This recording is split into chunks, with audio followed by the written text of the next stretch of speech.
Networking is defined as the action or the process of interacting with others to exchange information for the purpose of developing social or professional contacts.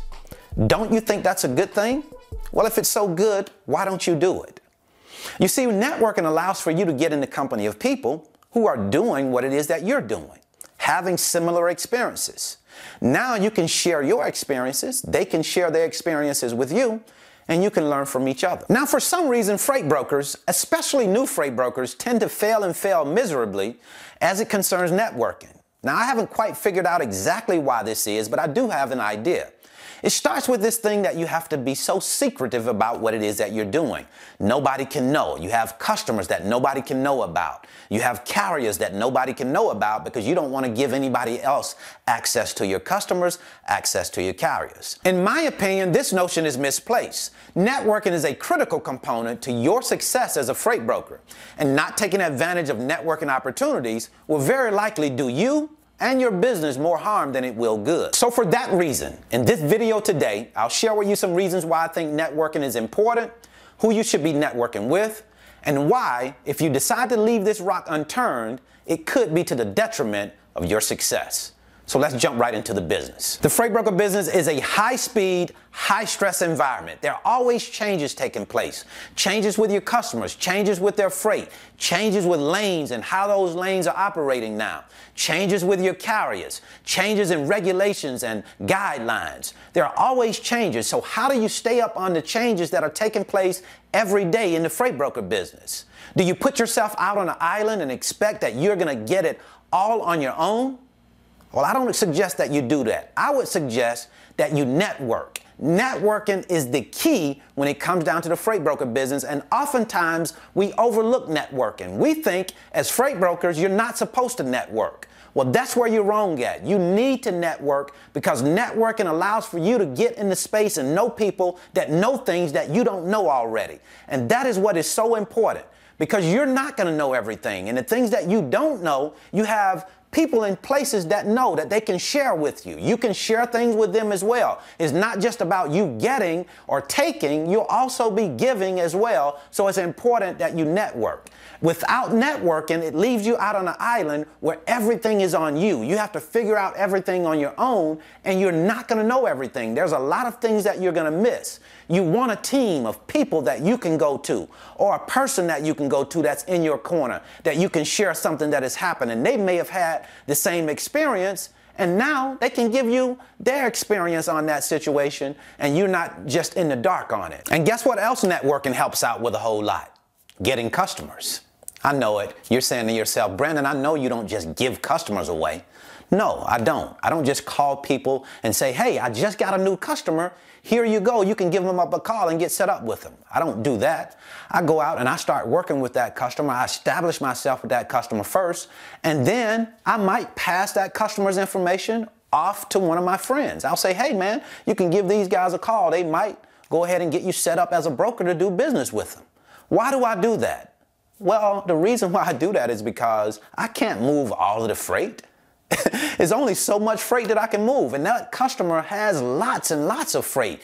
I'm only probably moving less than 10% of that customer's freight. So to come in and think that, it's going to hurt me in some way because I give somebody else a contact, to me, that just doesn't pass the common sense test. It's way more than enough out there for me. So to give somebody else a contact, to me, that doesn't do any harm. As a matter of fact, it does more good than it does harm because I've established something, a relationship with someone else. And I also network with truck drivers for all things trucking, to include establishing a customer base. Yes, truck drivers know when nobody else knows. When I have a question about something and I can't find the answer, I can certainly go to a truck driver in my network and get an answer. Why? Because truck drivers know about freight, they know about customers that you don't know about, they know about different lanes and how those lanes are operating, what's going on in those lanes. For example, we had a drayage mission and we weren't quite sure how we were going to price the mission because we had never had that type of mission before.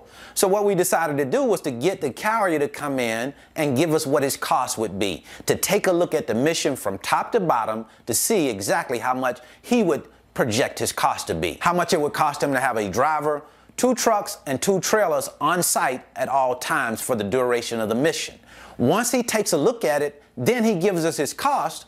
It's not about us going in and guessing and giving the shipper a cost, because if you do that and it doesn't work for the carrier, he might do it for a period of time, but then he'll quit, and then you have to go through that process all over again. So it's great to have those relationships in place with carriers, so when you need them, you can tap those relationships and get the answers that you need. So Brandon, how would you suggest I start off networking? I would suggest you start off in Freight Broker Association groups. I started off in one called the TIA, Transportation Intermediaries Association. It's the largest freight broker conference that they have in the United States. It happens every year. It's a great conference. You can meet a lot of people. You can meet people that are beginning, intermediate, and people that are advanced. That way you get to learn from people that have a lot more knowledge than you have, but also you'll have people that are just as green as you are. And you can also go to truck shows to meet different truck drivers, network with those truck drivers. I didn't go that route. I built my trucking network 1 truck at a time, basically using load boards, working with those carriers. And once I worked with them, I didn't work with them just one time and toss them to the side. No, once I start working with them, I built relationships and continued to work with those carriers. And what I noticed is that as long as I kept a good relationship with those carriers, did right by them, I didn't have to look for them when I needed a load moved. They would find me. Now, I know you hear all of this stuff about keeping your circle small, not letting too many people inside of your circle. That's not the case for a business owner. For a business owner, you need to be networking and networking often. That's what I wanted to share with you today. I certainly hope this information has been helpful. If you want to learn more about the freight broker business, I'll leave a free link in the description. It's my 5-video series titled How the Load Movement Process Works. It will give you a chance to come into my office with me, watch over my shoulder as I move loads, talk to shippers, talk to carriers. That way you can get a better understanding of how the business works before you come into it. And then if you want to know more about how you can start your own freight broker business and exactly how much it's going to cost you, I'll leave a free video right here. So until the next time, I wish you the very best in your life and business. See you at the top, because the bottom is much too crowded.